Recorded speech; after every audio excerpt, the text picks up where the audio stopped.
Mr. Coleman, I don't think anybody could have any complaints in terms of the result today. You seem to be pretty dominant throughout that one. Could it have been a more emphatic scoreline? Well, we got the response I wanted. There's been a lot of harsh words said and a lot of open talking gone on this week by all parties. We embrace the players' input and we like them to have a say. And we've told them where we think we can improve.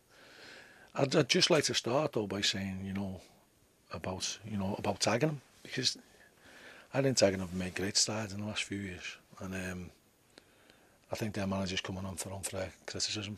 I think Wayne's a smashing lad, and he's got a great outlook on football. And I watched them 4 times last season, and they were excellent. Now they've lost a lot of good players as well from the end of last season, and obviously we want to win every game we play.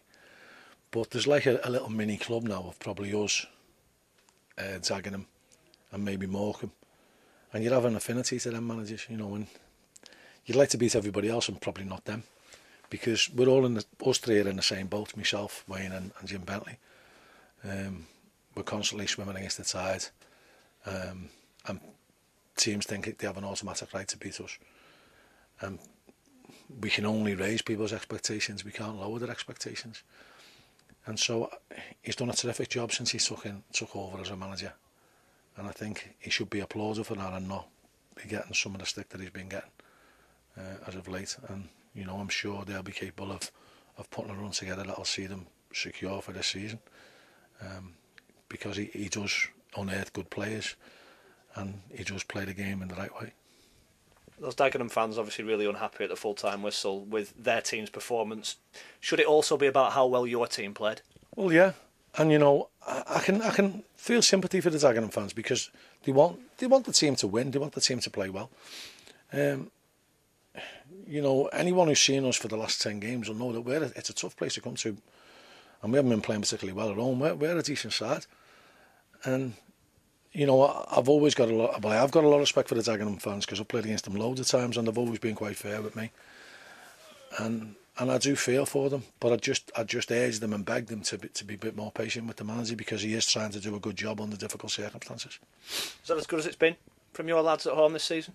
We played really well, and their keeper's made a couple of great saves again, as of last week, and you're thinking, here we go again. And, possibly the chances that we had, we maybe could have enhanced our goal difference.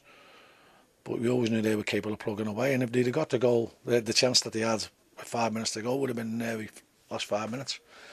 And you'd expect Jamie Curtin to put them in. He's been doing it all his life. But there's only anyone can begrudge us the win. I thought we were good value for it today. We got a good response from what we asked the players to do. And I thought at times we were very, very, very good today. The first 2 goals, there was almost an entire half of football between them, in between loads and loads of chances, but everybody weighing in terms of Seamus Keneally's first, Matty Pearson's first for the club. Yeah, and Joe Wright unlucky maybe not to get his first for the league goal. That puts Matty one ahead of me, so I'm not happy with that. I thought it was a terrific performance first half. We set out the traps quite quickly. Surprising for us to score from 2 set plays. But we kept our foot on the gas and I thought we deserved to go in 2-0 up. But we can't leave it there. We were desperate not to go 3 defeats on the bounce. And we've got a massive game now against Orient. The sad thing is we'd have won on Tuesday, which I felt we should have done, with the lead that we had. Although, there's no complaints with the result at the end of it because I thought they outplayed us in the end. But from the position that we got ourselves into, we could have been in the automatics now. And I know you can't look back, but they should be the lessons that we've got to learn. That, how important each 3 points is. Are the only negatives yet more defensive injuries? Adam Buxton lasted 7 minutes. You stuck Anthony Barry out there. He's hobbled off as well. Well, I think Anthony, he's been ill. He's had the runs, and so he hasn't had a lot down him today. So I think we would always expect him to cramp up. I thought he put on an excellent shift. So come on, more or less come on cold after 5 minutes. And I thought he did really well. And I thought young Bradley did really well when he switched to left back, and he's got a great appetite for the game, and I think he's got a good future ahead of him. And both your centre halves, terrific. Yeah, I did the game, and sometimes I'd have that over ability, you know, honesty and passion. I'd have that. I think that as a defender anyway, I think that outweighs ability. How far away are the rest of the defensive unit, do you think, from being back and available to you? Well, Dean Menard was only sick. It wasn't an injury. It was an illness. So hopefully he'll be back. And Tom Davis is going to go to St George's Park this week, and we're hoping to be in contention for the place next Saturday. And just finally, been announced to shareholders meeting on Wednesday. There's a proposal on the table for lots of money to be put in, debts paid off, etc. I know there's nothing happened at this stage. Is that one that's on the back burner, on the horizon? Potential investment in the club, what would that mean to you? Well, it's not going to mean anything to us squad-wise, because the money's not going to be invested on a squad. But it could.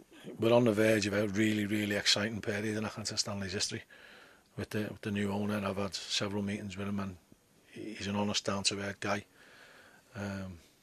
Good fella, and he's got the club's interests at heart, and this could be the start of something big for us. And from your point of view, the football you play in, the position you're in, is it sort of dream timing? Couldn't happen at a better time. Maybe we'll get new changing rooms now.